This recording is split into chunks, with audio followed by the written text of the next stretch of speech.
Why you can't stop thinking about them. You don't miss them all the time. You miss them in moments. When your phone is silent. When your mind slows down. When there's nothing distracting you from the thought. And suddenly, they're there again. Not physically, but mentally. Like they never left. You tell yourself you're done thinking about them. You mean it. But a few minutes later, you check your phone again, even though you know nothing is coming. Why do you do that? Because your brain is not chasing them. It's chasing a pattern, a reward system it got used to, a feeling it doesn't want to lose. And the worst part? It doesn't care if it hurts you. It only cares if it feels familiar. Every message they sent, every reply, every hey, it wasn't just communication. It was a hit of dopamine, a reward chemical. The same system involved in gambling. Same system that keeps people pulling slot machines. But here's the key difference. It wasn't consistent. Sometimes they replied fast. Sometimes they disappeared. Sometimes they made you feel chosen. And sometimes ignored. That inconsistency is what made it stronger.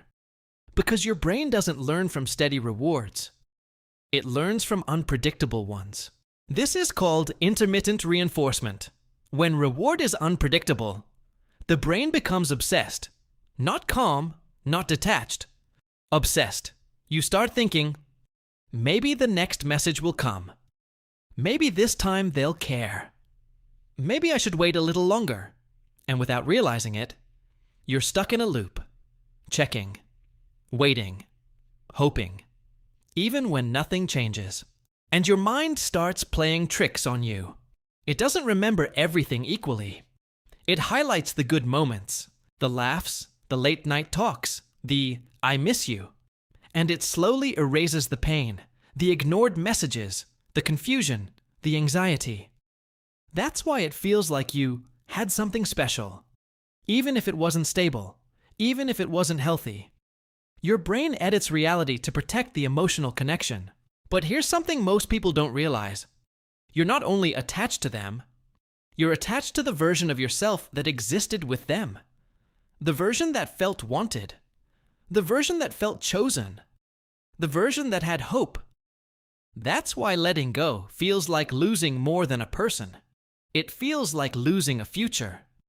A story that never fully happened, but still lived in your mind. And that's what hurts the most.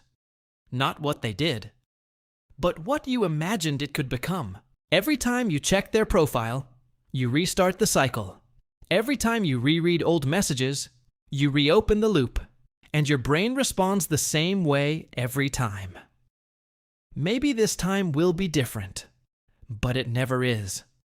And slowly, the addiction deepens, not because they're present, but because your attention never fully leaves them. Healing doesn't start when they come back.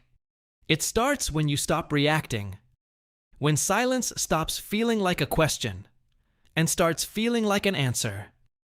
Because absence is not rejection, it's information. It tells you what was real and what you were forcing yourself to believe. You don't stop thinking about them because they were meant for you. You stop thinking about them when your brain finally stops expecting a reward that never comes. Not every connection is meant to continue. Not every feeling is meant to be acted on. Not every story is meant to be completed. Some people enter your life, not to stay, but to show you how deeply your mind can attach, and how strongly it can also let go. Follow Psycho Insight for more psychology facts.